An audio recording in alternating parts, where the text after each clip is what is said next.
Hello, my name is David Ades and I'm a poet based in Sydney. And I run a host in association with WestWords, which is in Parramatta in Sydney's West, a monthly poetry reading series called Poets Corner, which we now are producing as a podcast. WestWords is Western Sydney's literature development organisation. Poets Corner is part of WestWords' public programming that celebrates the richness, diversity and insight literature offers. Especially in these times, we thank the ongoing support of Create New South Wales, the Cultural Fund of Copyright Australia, City of Parramatta Council, Blacktown City Council and Campbelltown City Council, as well as the many project partners that have enabled us to continue to provide opportunities to writers and audiences. We hope that this new world will see us sharing and a closeness of spirit. So each month I invite a poet to read poems and talk about them for an hour or so around a theme of the poet's choice. Our guest poet today, whom I'll introduce in a moment, is Melinda Smith, who will read poems and talk on the theme of transmute, dreams, nightmares, and metamorphoses.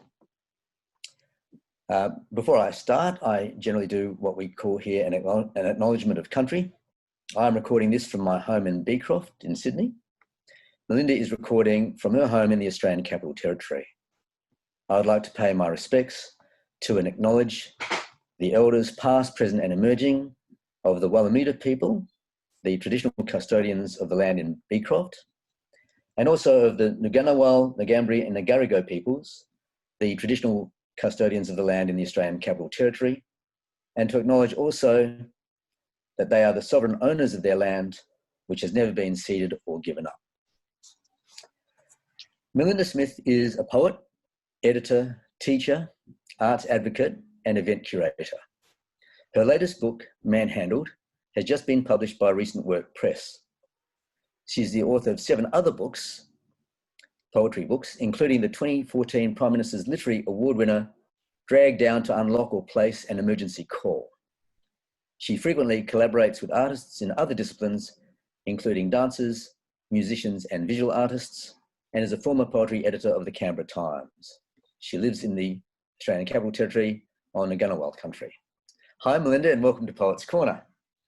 Hi there, David. It's wonderful to be here, and thank you very much for all of that wonderful context and the acknowledgement of country, which I would like to second.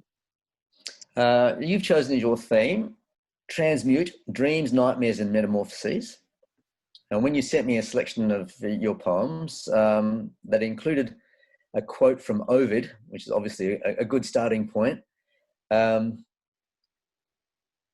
it informs the theme. I kind of wondered, did you choose the theme or did the theme choose you? I think the theme chose me in some ways. To give a bit of background, I've been writing a lot in the last few years about quite dark material. I did a book all about suicide, and the one before that was informed a lot by postnatal depression, and the one after that was informed by kind of gendered violence. Didn't want to do a theme that spoke just to one of those concerns, and when I looked across all the books, I actually realized that all of them had lots of poems in them in which things became other things. And sometimes those changes were voluntary, sometimes they were involuntary, sometimes people were choosing them as an alternative to another kind of change that they didn't want even more, you know what I mean? Like choosing between A and B, where A is slightly less worse than B. So that's kind of what jumped out at me. So that's why I decided to choose this theme. And I did do a little bit of digging around of it a few years ago. There was an anthology that I was invited to be part of that was done by Recent Work Press for the 2000th anniversary of Ovid. And a bunch of poets were invited to write Metamorphoses inspired poems, and reminded me how very strange and how very wise some of those stories are in Ovid. So, from reading the poems that you've sent me, there's usually a catalyst for the transformation. I was just wondering if you have any poems that are also informed by, Gregor Samsa and Franz Kafka, where you just sort of wake up and you're suddenly other. Well, one of the poems I think I'm going to read today is a bit like that, where you wake up and you've been transformed into a tree in the Forest of Suicides in Dante's 13th Canto. So there is that one. I actually don't know if I've got any other ones where I just wake up as I'm something else, but there may well be some. I'm working on another collection about memory loss at the moment, and that kind of scenario feeds in quite well to memory loss. You wake up with no context. So that may well show its head in my new work that I'm working on now. All right. Well, I suppose we should start with a poem. And the first poem you're going to read is Woman's Work, which is, I think, is a brilliant way to start this discussion. Okay, so this is from Dragged Down to Unlock or Place an Emergency Call.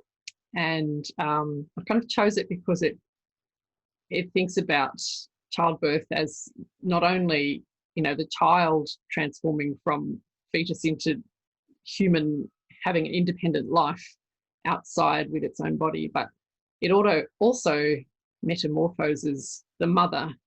There's not a lot. I mean, there is more and more. But when I was thinking about the experience of childbirth and what I was going to go through as a new mother, what I wanted to do was just to be able to have the equivalent of the Iliad to pick up. If you were going into battle, you should probably read the Iliad before you go. But if you're going into labour, I wanted like a female equivalent of that to pick up, and I couldn't really find anything. So this poem reaches towards that epic space. It doesn't quite get there, and it's a lot shorter than the Iliad, obviously. But that's kind of where this poem came from. And I wrote it many years after giving birth to my first child as a kind of companion / guide for a friend who was about to go through the same thing. So this is called Woman's Work. First stage. She rolls in an ocean of aching. Her back creaks, a wooden ship in a gale. It is beginning. Today is the last day of her life, and the first. She cries out with the toiling of it. The tide sucks her bones apart. A pain wave gathers and breaks, and another. Between them she floats in a blind trough without horizon. Breathing and bracing for the next, hearing her mother's words. There will only be so many. Transition. She shudders, earthquakes.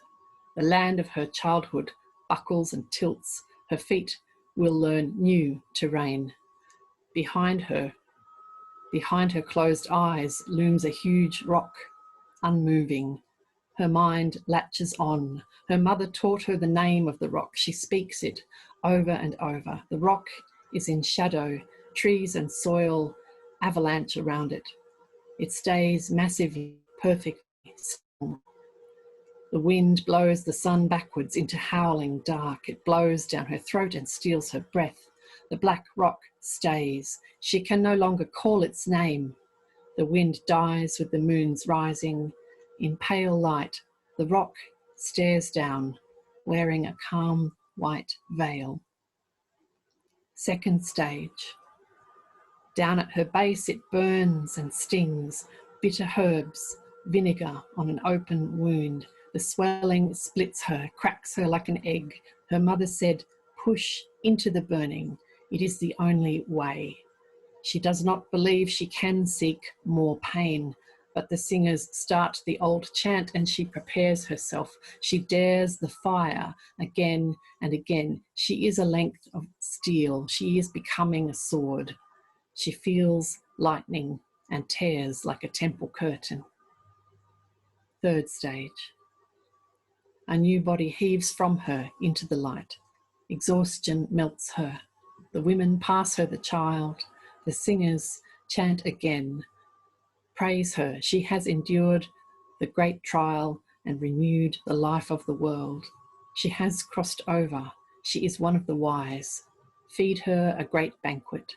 Bathe her in sweet water, for she has done the mightiest of things. And it is epic. It is epic, isn't it? And this poem really struck me because obviously I've not experienced childbirth. I witnessed the birth of 3 children, but it never occurred to me that the mother was undergoing a metamorphosis. But now that you have given me this poem, I see it in a way that it can't ever be anything other than a metamorphosis. So, I mean, this poem in a way is kind of revelation in an almost epic and mythic way for me, that I did not have that, I was the oblivious male, if you like. I did not have that insight or that perspective. So it's a gift. I also like the way that your mother is present and the handing down of the ritual of metamorphosis. I think that's brilliant. And obviously that passes on from woman to woman, from generation to generation. This is powerful stuff. Thank you for that. And then we go to another poem, which is about something that happens in childhood. Yeah. So the next one that I had chosen is called Interrupting the Bread Making. And it's from my most recent book called Manhandled. It's kind of about the childhood lessons that change you, and that, give you knowledge that you didn't have before, and which may actually come with pain and change as well.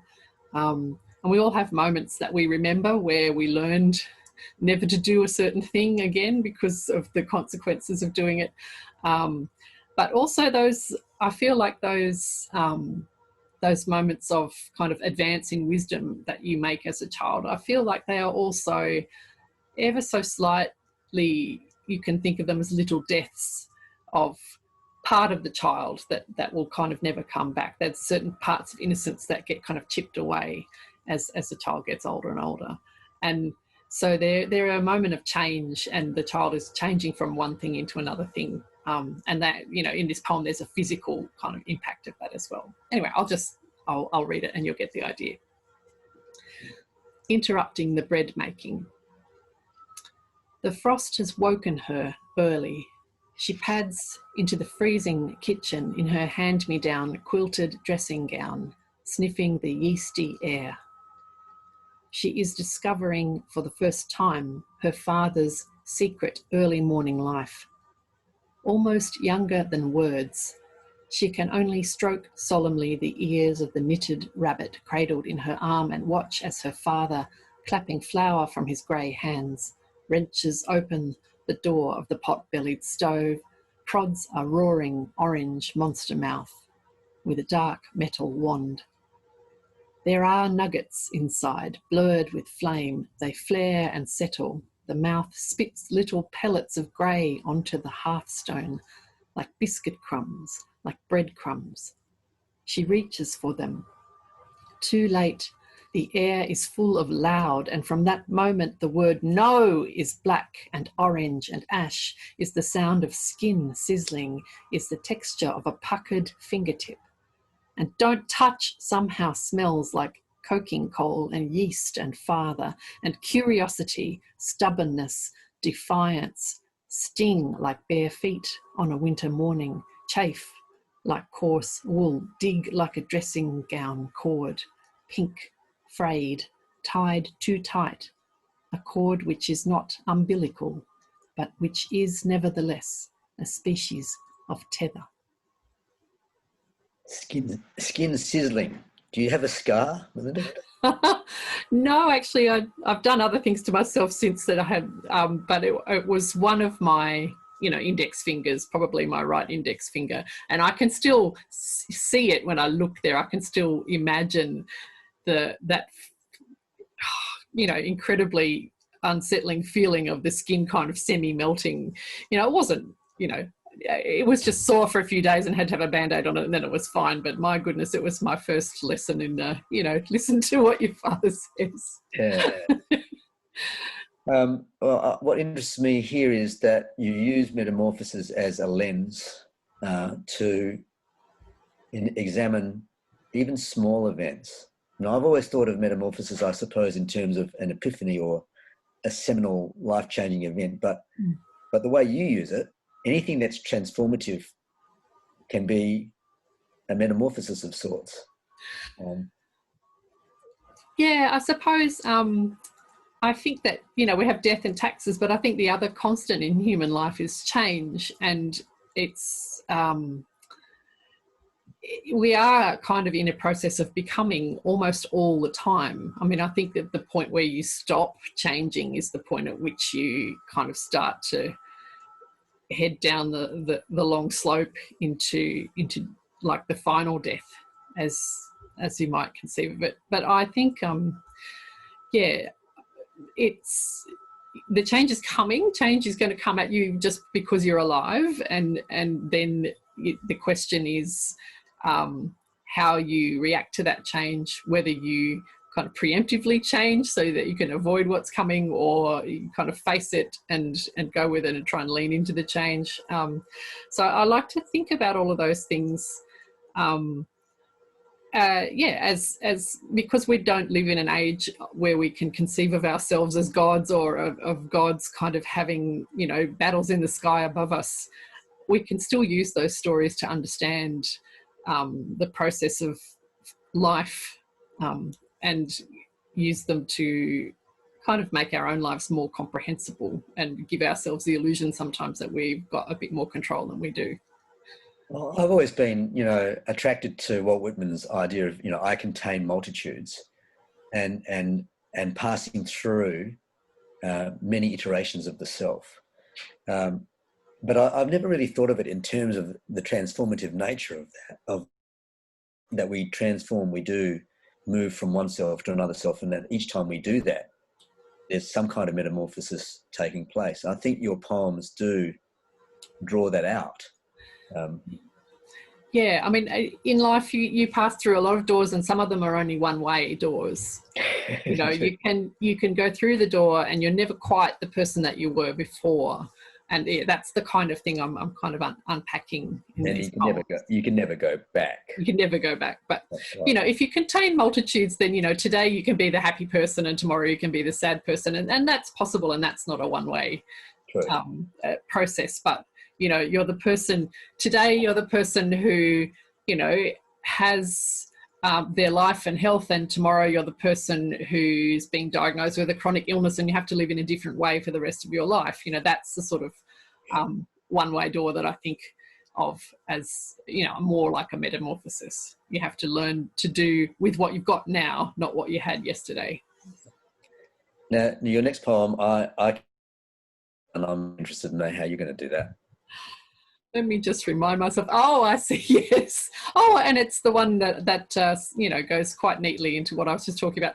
So this is a poem that has a bunch of acronyms in its title, and the acronyms go like this: DKA, T1D, BGL, HbA1c. And they are all acronyms which will be very familiar to anyone listening who has type 1 diabetes in their lives. So DKA stands for diabetic ketoacidosis, which is the process, well, not the process, it's kind of the final stage of onset of type 1 diabetes, when you get really sick and you don't know why, and you end up in hospital, and the people in the hospital tell you that you're in diabetic ketoacidosis, which means your pancreas has given up quite some time ago and you've been slowly starving for a long time, and if you don't get insulin within the next 2 or 3 days, you're going to die. So unfortunately we actually went there with a close family member of mine who is still fine now, but they were 10 years old at the time, and it was, you know, as you can expect, quite stressful time for all of us, and very, very harrowing for him. Yeah, so that's what this poem is about, and it kind of plays with that that sense that we've entered a new world, we've entered a new planet where they speak a different language and they speak in these acronyms, and there's all this medical stuff that comes at you all at once that you have to try and assimilate, as well as all the emotional stuff of, well, you know, the life we thought for this human is changed in certain ways now. You know, he can never, he can do lots of things, but, you know, he can't be a fighter pilot, and there are certain, can't be an electrician. Actually, no, that's the other one. Sorry, not electricians can be diabetics. He can't be a fighter pilot, and he has certain, you know, conditions on his driving license, and he has to do a number of jobs every day and all night in order to stay alive and have stable blood sugar. He has to be his own pancreas, basically, and we have to help him with that. So, yeah, all of that is kind of wrapped up in the poem, and hopefully that's enough context. Is there anything else you wanted to ask me about it before I read it, David? Well, no, I didn't get the acronym, so I didn't know really what it was referring to. So it's nice to have the explanation, and I'll have to show the poem to my wife, who's a kidney specialist, so she can tell me all about it. Yeah, she may well have come across a few type 1 diabetics in her work. And just for those watching who are not familiar with diabetes, there are two main types of diabetes, and one of them is supposedly brought on oneself through poor lifestyle choices and tends to come on later in life. That's not strictly true, but, you know, that's kind of true of some of the people who get type 2 diabetes. Type 1 is when your immune system attacks your pancreas or attacks the cells in your pancreas that produce insulin, and you can't make your own insulin, and therefore your body can't process the energy from the food that it takes in. So, yeah, that's type 1, and that can happen at any time, but it tends to happen to younger people. So, anyway, here we go. DKA, T1D, BGL, HbA1c. Dead of night, that double time breathing. Ketoacidosis grew into meaning as a smell, a reek of nail polish and old fruit. The second hospital believed us, pricked your finger for proof. One day I will be able to speak of your near miss, your slide into coma. Do not ask me to do it dry-eyed. Bruising like abuse on your thighs from the groin line, growing a life back from zero, learning the daily dangers of eating, of moving, how to weigh the risk of sleep. Here is your bonus time, the years, blood and puncture, blood and worry and puncture after your first death. The numbers you live by, 1 day, 7 pinpricks, 4 injections, dozens of questions without answers. Cyborgs are not the future. Among us, quietly calibrating. Yeah. I should have also mentioned that it's an acrostic, so DKA, so every line begins with a letter of those acronyms, and of course the word 1 instead of the number 1 appears a few times. Okay, so, I hadn't picked that up on my reading, thank you. Yeah. So, I mean, in exploring, the first couple of poems that you read were where Metamorphosis was a kind of affirmation. It was kind of a growth. Mm. And here you've got Metamorphosis as a negative thing, as something that is forced upon you, and you just have to contend with it, which I suppose is what happens a lot in life, isn't it? The limitations, that the changing in parameters in the way that we have to live our lives for whatever reason is a form of metamorphosis that's captured in the poem. Yeah, and I suppose the poem is my attempt on behalf of my son and also on behalf of myself to kind of forge ahead with this new language and try and make something out of it rather than moaning about it. I mean, the moaning has to happen in order for the change to be acclimated to, but in the end, if you can go on and try and, you know, make art or have some kind of control, like illusory control over your new circumstances, that can help in adjusting to them. Yeah, it's a question of how you handle it, how you deal with it, and we all struggle with that. And it's like we've all been struggling with lockdown and everything else. Yes, absolutely. That's a metamorphosis, isn't it? Absolutely. Well, none of us are going to be the same after 2020. And your next poem is titled Mothful. I was just intrigued by the title. Where does that come from? What's that? Oh, it's kind of, I'm a terrible punner. And so the poem, in the poem, the person is coping with some bad news by imagining themselves transforming into something else. And that involves something being in the mouth towards the end of the poem. So it could be mouthful, but the transformation is into a moth, so it becomes mothful instead. Yeah, I don't know if it works or not. I just kind of, I think moths are very interesting, and I've always liked that wonderful poem of Elizabeth Bishop's The Man Moth, which talks about a man who is also a moth, or a moth who's the size of a man, and it comes from a typographical error that she saw when she's reading a newspaper article about a mammoth, and it actually said man moth instead, and so she wrote a poem all about the life of a man moth, and it's an amazingly very dreamlike, very profound, kind of accidentally profound piece. And yeah, so moths are kind of one of my little touchstones for when things get weird. And so that's how that happened. They happened to come out in this poem. Is mothful, is that a made-up word? Is that yeah, it's a word I made up. So I just took mouthful and took the U out of it and made it into moth. I love made-up words. Well, let's hear the made-up word poem. Okay, so this is also from Manhandled. And this is actually, the narrator in the poem is receiving bad news about their sibling, basically. I mean, it doesn't have to be a sibling, it just has to be somebody close. But the kind of twist in the writing of the poem is that in real life, I only have one sibling and nothing bad has happened to them yet. But this is me preemptively trying to control the narrative by imagining what it would be like to get this kind of news.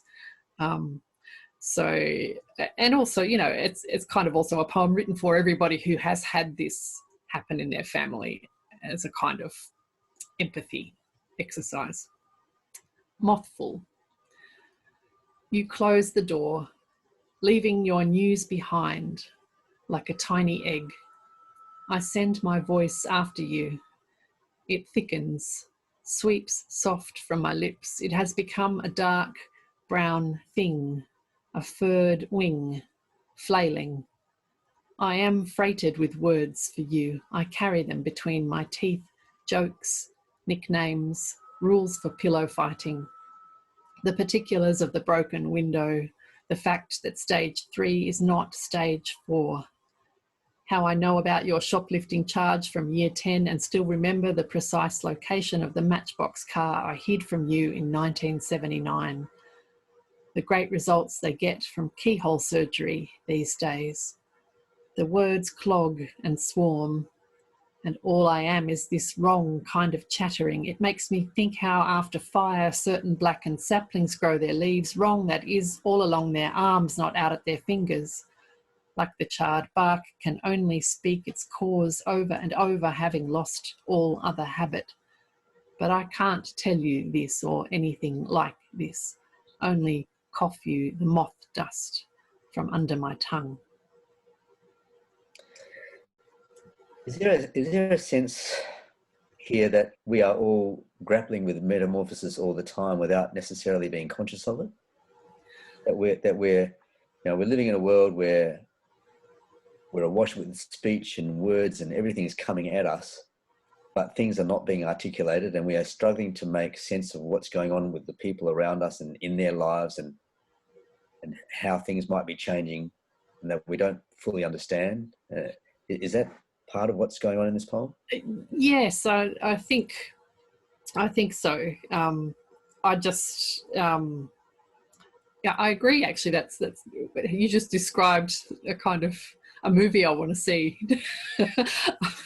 What I want to see is a movie where that constant changing and that constant struggle to make sense is made manifest. In fact, probably many great films already do that, but in this sense, yeah, the kind of the shock that somebody who you'd shared pillow fights with and you'd shared, you know, Matchbox cars in 1979 could suddenly be possibly about to leave really in a great big hurry.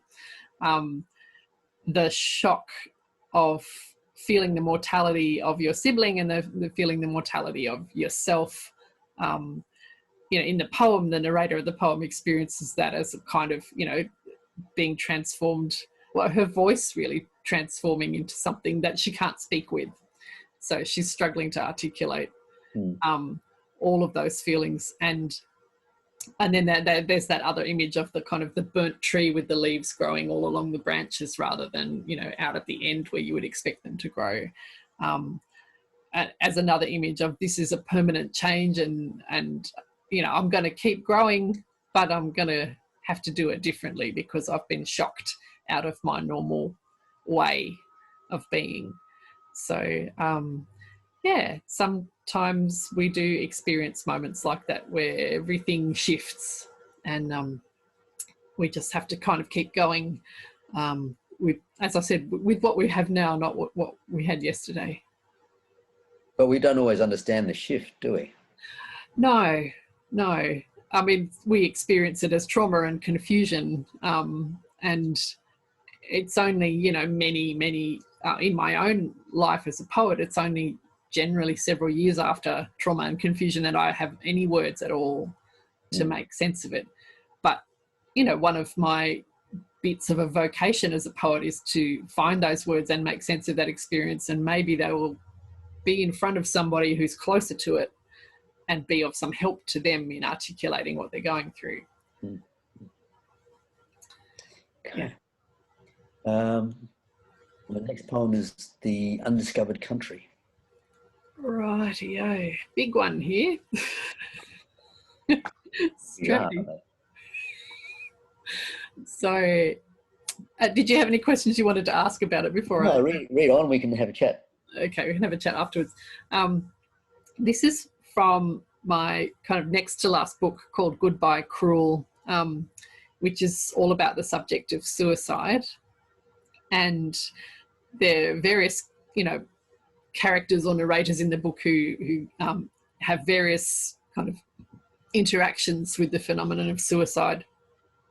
This is the one poem in the book where I imagine a person who has taken their own life and what it might be like if, for example, Dante's conception of hell were true and you woke up in the seventh circle of hell from Canto 13 and you were actually transformed into a thorn tree, which is what in the Inferno Dante describes as that's what happens to people who take their own lives, because suicide is considered to be, you know, one of the deadly sins.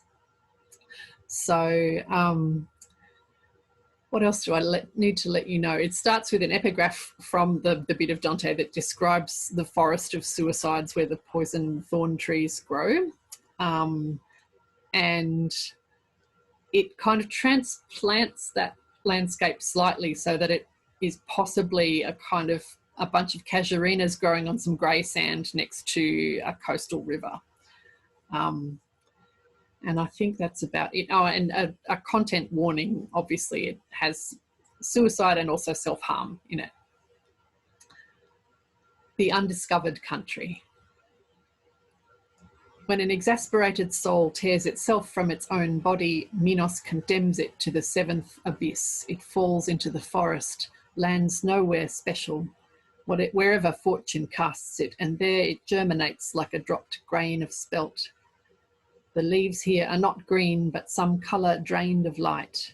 The branches not lithe, but gnarled, knotted to each other, bearing no fruit but poison thorns. So that's from Dante, Canto 13 of the Inferno. And here's the poem.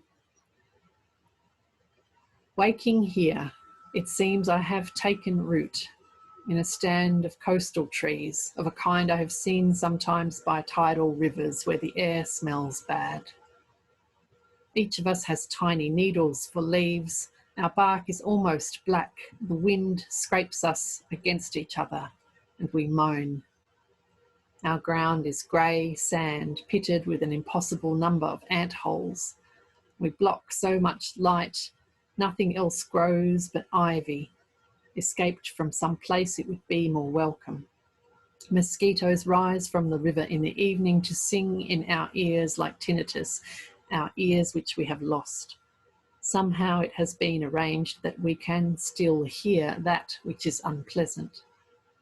And the harpies are real, yes, but they remind me of choughs, red-eyed, wheezing pack birds. They perch, tear at our leaves, feed bits of us to their chicks. We feel their claws and beaks as if we still had skin. I never once loved my body.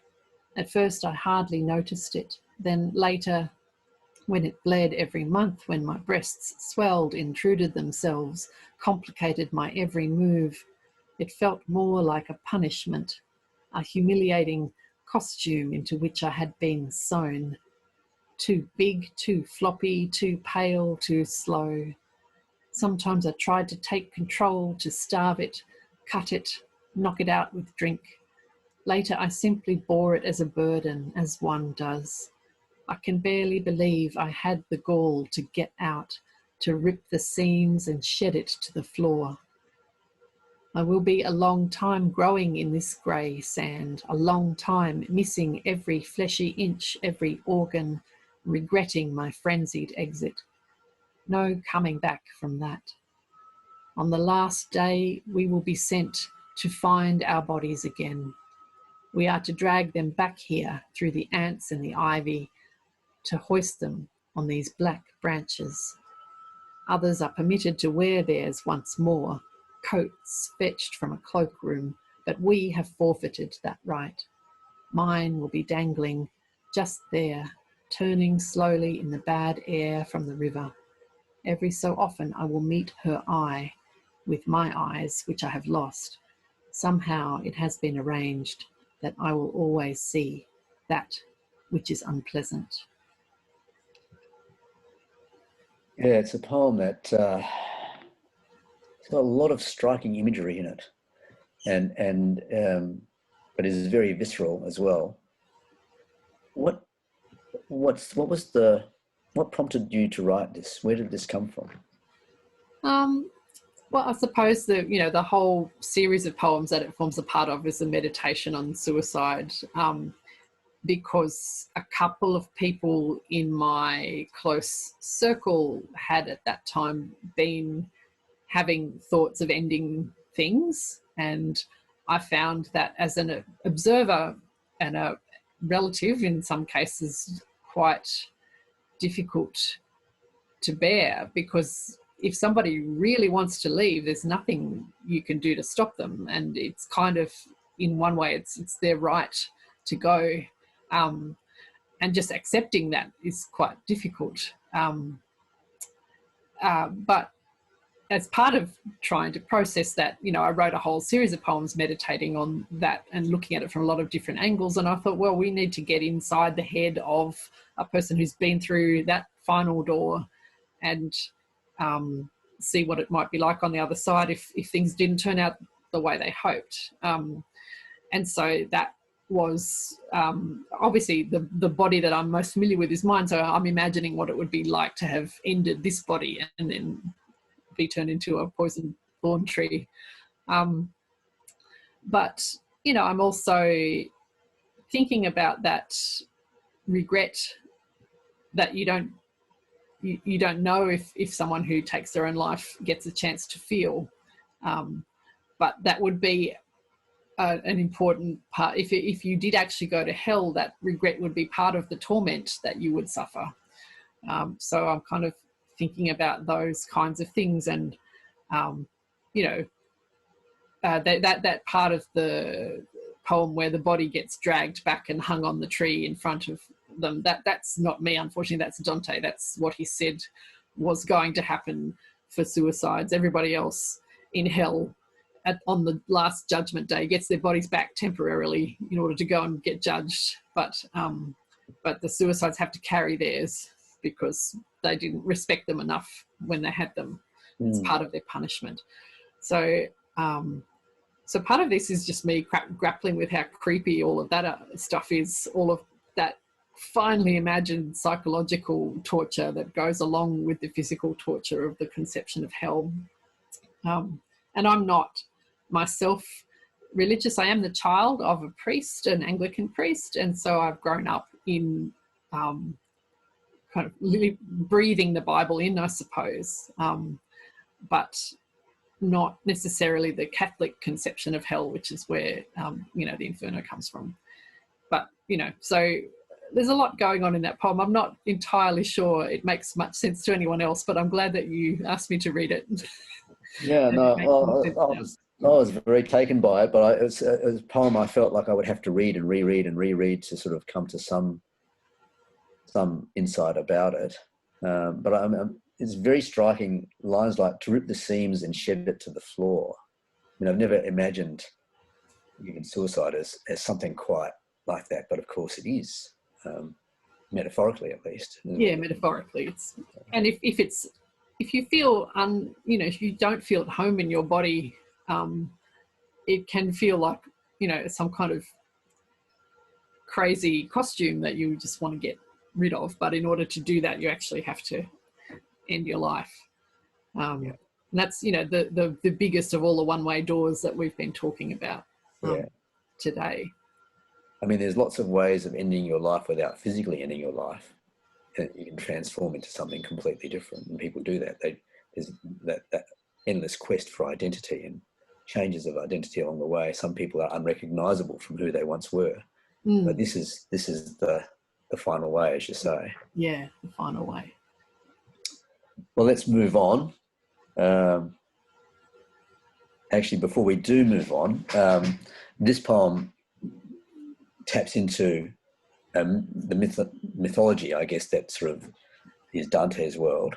And your next poem, Orion as a Woman Unhelped by a White Ribbon, also gets into a mythological dimension. And perhaps after you've read that, we can talk a little bit about the role of myth in your work. Okay, yep, we will do that. So I'm just thinking of what will help to know about this poem before I read it.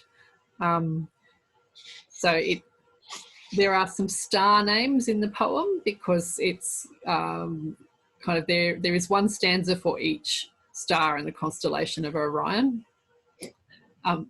It's upside down. If you're a Northern Hemisphere listener, it's upside down in the Southern Hemisphere. So Betelgeuse is the bottom right, not the top left.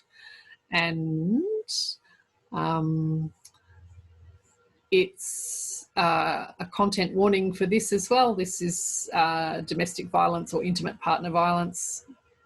And it's based on a true story. It's based on a newspaper article from the UK, which I then transposed as if it had happened in this hemisphere. And I was thinking, at the time I wrote this poem, I was involved in a project that was to do with making poems about the night sky anyway, but I was particularly interested in who gets to be in the night sky and the stories that kind of go with the constellations, and how that's an interesting map of whichever civilization made those stories up. And one last thing, I suppose, this kind of taps into one function of metamorphosis in myth generally, which is to, if somebody's been placed in an intolerable situation, then they can be transformed into something else and placed somewhere safe. So that's kind of the resolution of the poem, I suppose. And it comes with a bit of a warning at the end, but we'll talk about that later. So this is Orion as a Woman Unhelped by White Ribbon. White Ribbon is a men's organisation where men avow or kind of commit to not committing domestic violence and to stopping other men doing the same. And Orion as a woman unhelped by White Ribbon means this particular woman wasn't helped by that. Regal. Not everyone in the sky is there because they won. Bitch left him. Bad idea, bitch. Safe. He tracked her to the shopping centre, watched the sliding doors part their glass to admit her and her trolley.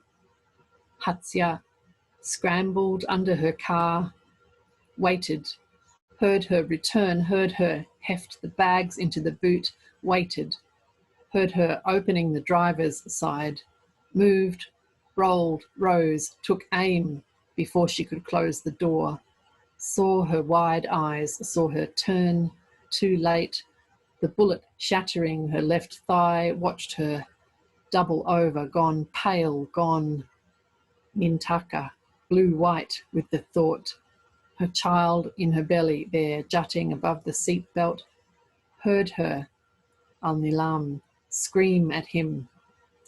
Keep screaming. Stop. They arrested him, like he said she had it coming. Al-Nitak. He was out in 5. She's in the sky now. Easiest to see in summer, blue-white all over, left leg still blood red.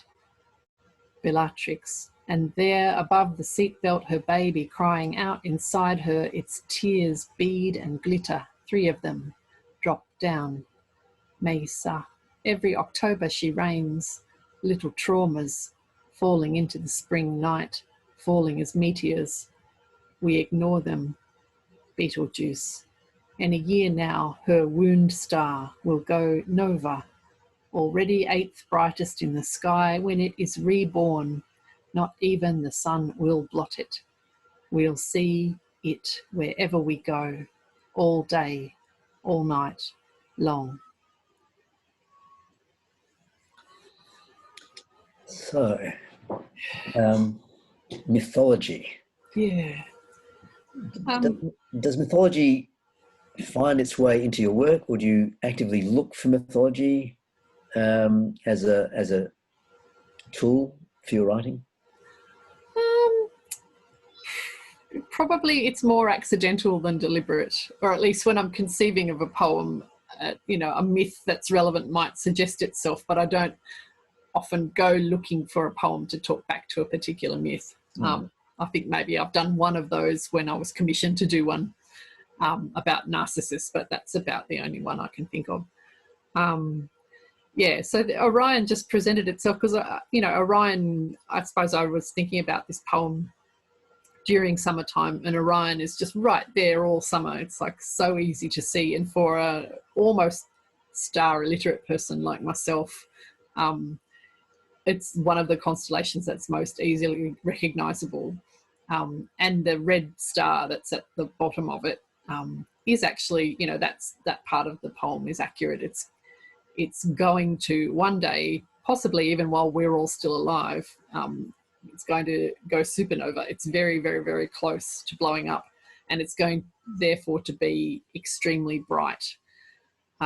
So bright that we'll be able to see it in the daytime as well as in the nighttime. And so the idea of how Orion as a constellation actually is, how the story of Orion, Orion is normally a hunter. And I thought, what if we didn't put the hunter in the sky and make the hunter the kind of thing that gets stories told about it? What if we put the hunted in the sky? So the hunted woman ended up being what I conceived of as going into the sky. And so there's that trope that you get in a lot of transformation stories where in the end she might have been killed by her jealous lover, but she has another life. She's been placed in a safe place in the sky, and she's also been given a revenge or warning function, because one day that wound will speak for her. That red star will become so bright no one can ignore it anymore, and that kind of circles back to the idea of people not listening to women who are in a situation like that until it's too late. So all of that kind of got jumbled up together in the poem and came out like that. And I like the idea. I think myths are, they're an incredible part of our legacy no matter what culture we come from, there are stories that help us to understand our world that have been told by people who kind of came before us. And they're incredibly powerful things as they are, and they're also part of our legacy as storytellers to keep thinking about them and possibly reapplying them to situations that we find ourselves in that are new. And so that's, you know, kind of what's going on in that poem too, with the myth. And I mean, I was struck also by the language used by the hunter, which is, you know, the disrespect in the language, and she had it coming to her, and bad choice bitch and all that sort of stuff. I mean, it has a ring of authenticity about it, unfortunately.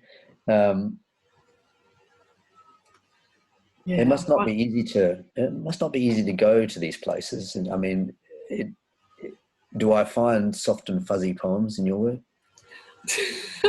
There's a nice one at the end if we get there, about like sun shining on a rock. I do write nice poems, but I suppose a lot of the ones that people remember of mine are the more, I suppose, powerful ones where things get quite dark.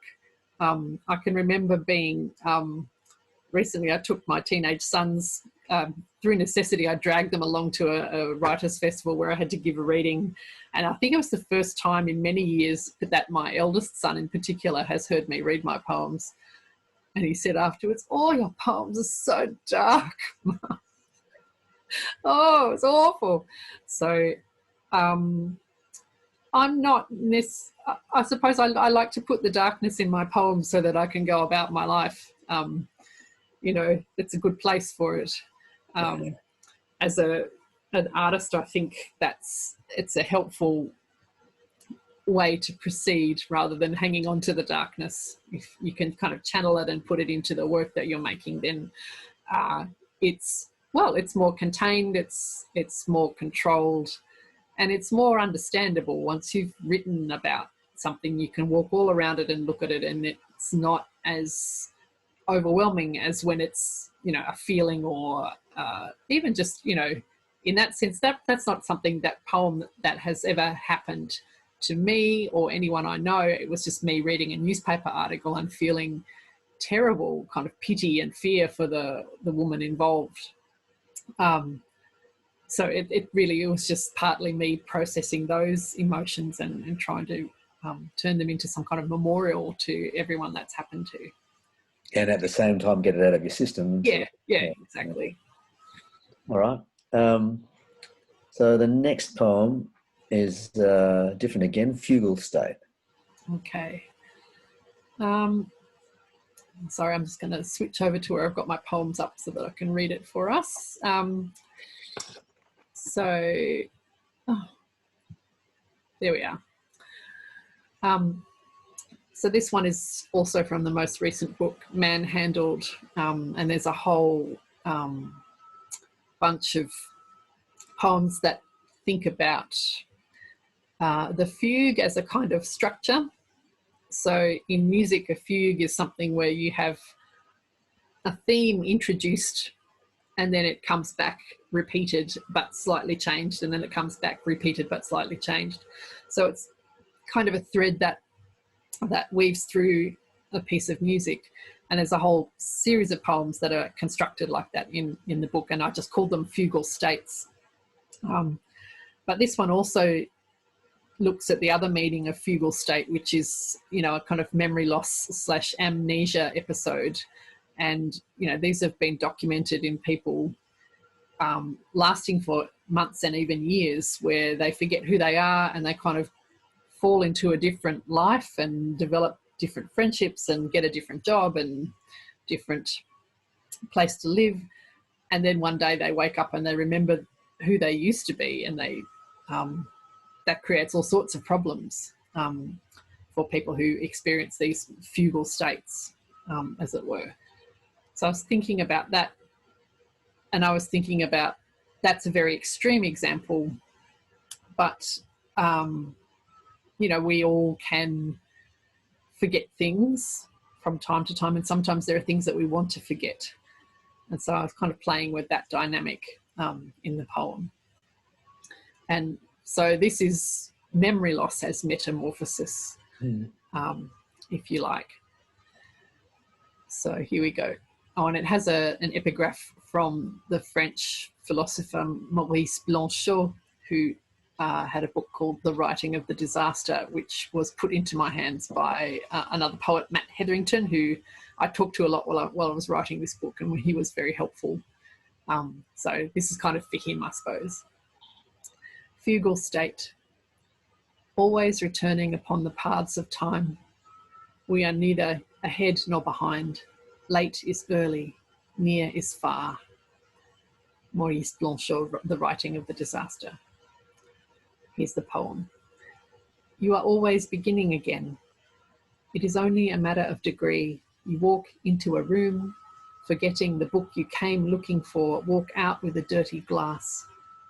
You lay down another ring without realizing, like a tree. It doesn't hurt a bit. You are always beginning again. You walk into the forest, forgetting there is a storm, there is a morning. You walk out, trailing possibilities from your hands. They drip like snapped branches. There was a storm, there was a morning. There was a name once, a specific and grievous history, a mobile number, a particular sequence of houses, an immunity to certain indignities. There was more and more forgetting. Entering a room full of bonsai, you breathe moss and cypress and the clean, bald smell of long, dry river stones. The air hums with age, with what the trees have known and have forgotten and will know again. They are always beginning. You breathe, you dream, you have been reborn as a small ceramic deer. You sit under the momiji, the scarlet baby's hands of the Japanese maple, in a forest small enough to fit on a dinner plate, and begin again. Well, I like this because it took me somewhere I didn't expect it to take me. I always like it when a poem does that. So when I'm thinking of memory loss, my great fear of memory loss is the loss that you become absent from yourself, that there is no reprieve, if you like, from that loss. But what you find in that loss is a doorway into a new beginning. So there's something almost hopeful in this poem that even though there is the loss, there is something else that replaces the loss that you can find beauty in, and however momentary, however transitory, and you can move on. That I didn't expect that. Really, even from the title of the poem, and I thought, oh, this is going to be bleak, but it's not. You find something else. Yeah, and I don't know, because I'm only just now starting to watch certain older members of my family go through the small preludes to larger memory loss. But my hope for it is that when you're experiencing it, you are able, and you do see this in some older people, they go through a period of confusion and fear, but then they come out the other side into somewhere that seems to be quite pleasant. So that's me partly thinking about that. And the image of the bonsai and the kind of transforming into something very small and living in a much smaller way was kind of my way of conceiving of that. You get a new life. It's not the same size as the life that you did have before, but you get a new life, and it's very pleasant. You are a small ceramic deer and you're under these beautiful maple leaves, and you're beginning again. So yeah, but I mean, it's a bit of a mystery even to me, that poem. It could be about all sorts of other things, and other people could find things in it that I didn't necessarily conceive of. But yeah, the images of the bonsai were really kind of my way through with that poem. Yeah, I didn't know how to end it, and that's when the bonsai arrived. Yeah, no, I like the bonsai. I mean, it does remind me of the studies that indicate that even people who have suffered enormous memory loss can respond to music, and that music has a way of entering into it's so deeply embedded, the music within us, that it can evoke a response even from people who are very, very seriously suffering from memory loss. So that we don't know what they are, but that there are little worlds in there that continue. Yes. And that there may be tranquility in those worlds, and there may be joy in those worlds too. We just don't necessarily know what they are. Yeah. Um, So that's the theme I'm going to go on. That's the kind of the project I'm working on now. Thinking more seriously about memory loss. So yeah, I have to work through all of that stuff in the next book. Which, so you know, 4 or 5 years from now, if I'm still around, you'll find out what it became. Okay. Your next poem is called Give. Okay, so this is it's not unpublished. It's been published on the kind of Poetry on the Move different corners section of their website. But yes, otherwise unpublished. Is not in a book anywhere. And it's me thinking about 2020, but I was actually writing it in autumn. So this was written before the second Melbourne lockdown and everything that came with that. This is just processing the bushfires and the smoke emergency that went on for months in Canberra, and the first lockdown for the pandemic. And again, it's about, I suppose, the change in our environment and how we all have to cope with that, and that will force us to change as well. And it focuses in on a particular tree as a way of understanding that. It's called Give, and it has a little kind of subtitle, Pistachia chinensis, Autumn Southern Hemisphere 2020, and that's the name of this tree. Something always has to give. It happened late summer in those weeks of smoke, fires in 3 directions, that acrid air, that all-day dirty grey fug. The old tree in the neighbour's yard, the broad pistachio, dropped a limb, drought-struck, losing perhaps a fifth of its crown, down its side, seesawing over our fence, and lay a wrecked ribcage for days. Then came the chainsaws, the bark paint, the former branches shuddering into the mulcher, never to return. A new gap in the canopy opens to high mid-continent sky, now blue again, now endless, hungry. Ever since the pistachio has been watching things more intently, it has seen the people staying put in the houses, the children's noses always at the windows. It has seen visitors coming with covered faces, standing far apart. Even now, after months of clear air, deep rains, gentler sun, it struggles, bare twigs at the end of its branches, like unshaven stubble. Something has shifted, for good, as they say. The suffering is sudden, complicated, permanent. But the last of the leaves have turned magnificently, russet, gold, cherry red, chestnut.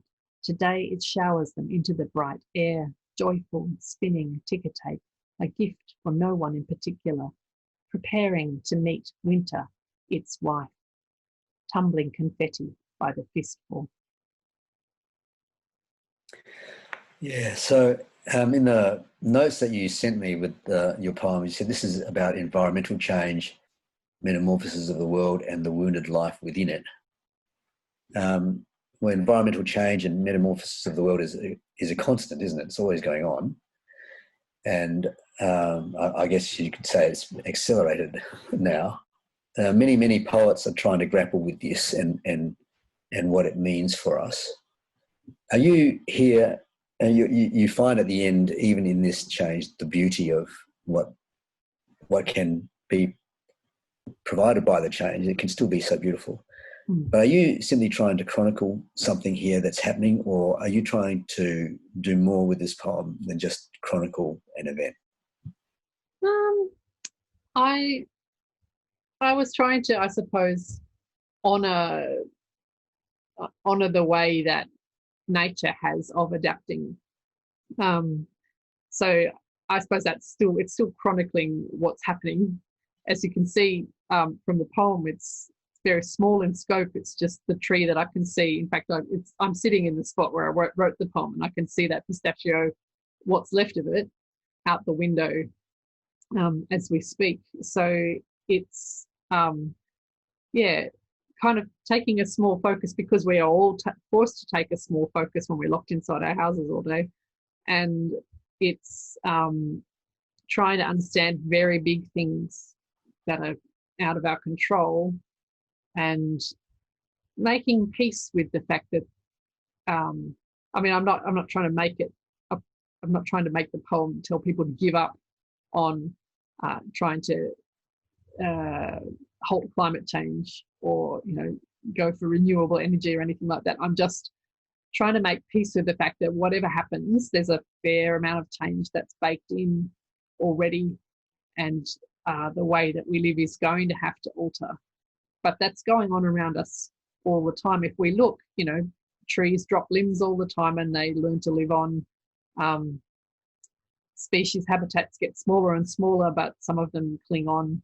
And we just have to look at that and think that there is some hope there for some kind of continuance, even if it's not in the form that we would predict. But I don't know if that poem has succeeded in doing anything other than chronicling this moment, but I also think it's worthwhile chronicling this moment. Yeah, poetry as witness. I mean, the fundamental part of poetry, isn't it, is to chronicle and record and bear witness. Share, make it available to other people. Yeah. Mm. Wow. Okay, we have one final poem, Afternoon at La Pietro, which is a little bit different because it's not about someone or something. It's really about an inanimate object, but it's beautiful nonetheless. I'd love you to finish up with that one. Okay. So this, I suppose, it's in this themed collection because it's Metamorphosis in the eye of the beholder. So something isn't actually necessarily changing in any fundamental way. It's just changed by the consciousness that looks at it. And I suppose the consciousness is itself changed by witnessing this change. So afternoon at La Pietra. Imagine a hillside above Florence in northern Italy. Someone has silk stocking to the sun. Every yellow villa wall is a spread net of marigold. For afternoons like this, marble is hewn and placed as an offering. A creamy glow line flares along a pale brow, a marvel of cheekbone, a spread palm cups its blessing of radiance. For afternoons like this, words like burnish and mellow are required, are called into being. Words like worship. Do not say them yet. Stand a moment in the late gold day. Look upon the rock, the brick, the carved, the uncarved, taking their bright slant benediction. See and stay silent. See stone itself, anointed and caused to speak, blindingly eloquent with light. And that poem's almost a prayer, isn't it? In a way. And what I love about it is that it reminds me we all need to do, poets, of course, but everyone, and is to pay attention, to look, to see what's there to be seen. We can so easily pass by that and miss it. We just stop for a moment and look and see it, and that what is revealed to us is something that is worth seeing because it's beautiful. So the eye of the beholder, indeed. Thank you so much, Melinda. That was wonderful. Really enjoyed that. I think I'm going to go around thinking of life in terms of metamorphosis from now on. Totally changed. When this video is posted, which will be in a few days, it will include information on how to obtain copies of Melinda's books. Highly recommended, so look out for that. Poets Corner, there you go. That was a couple. These are the books that have been read from. Hang on, there we are. Thank you. Those two as well. Poets it's Corner. all backwards though, isn't it? Yeah. No, it comes out all right. Poets Corner will return towards the end of November with Alex Skovron. I'm looking forward to that, on the theme of histories, public and personal. Thank you very much.